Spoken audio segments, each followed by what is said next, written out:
আমি আমার বান্দার সারা যে রগের উপরে তার মাথা, এর থেকেও আমি আমার বান্দার বেশি নিকটে। সুবহানাল্লাহ পড়ে।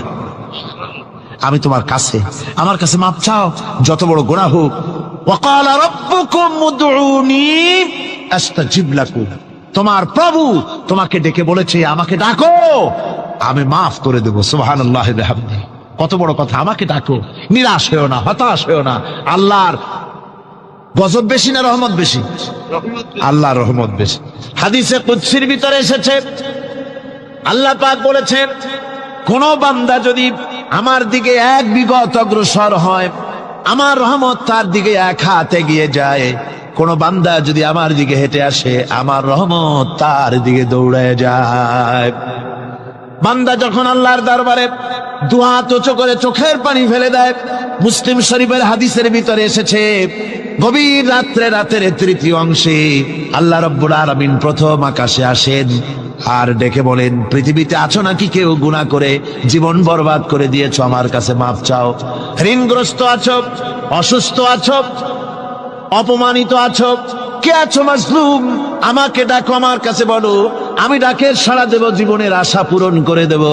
ওই সময় যেই সমস্ত লোকেরা কান্দে তাহাজ্জুদের নামাজ পড়ে, আল্লাহ জিজ্ঞেস করেন ফেরেশতারা, অমুক অমুক দেশে অমুক অমুক বান্দারা কান্দে কেন? ফেরেশতারা বলে, রব্বুল আলামিন তুমি তো ভালো করে জানো। আল্লাহ বলেন, জানি, তবু তোমাদের মুখে শুনতে চাই। তারা বলে, রব্বুল আলামিন তোমার এই বান্দা গুনাহ করেছে, গুনার জন্য মাপ চায়, জাহান্নাম থেকে বাঁচতে চায়।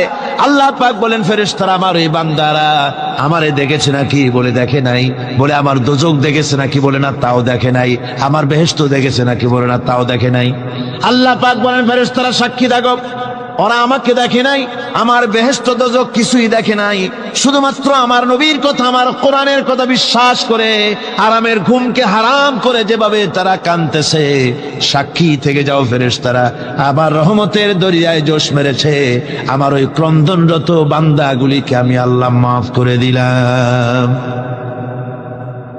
সুতরাং মুমিন বান্দা যারা, আল্লাহর মুমিন বান্দা যারা, এই ইমানের কোয়ালিটি, এটাও হতাশায় নিরাশায় ভেঙে পড়বে না।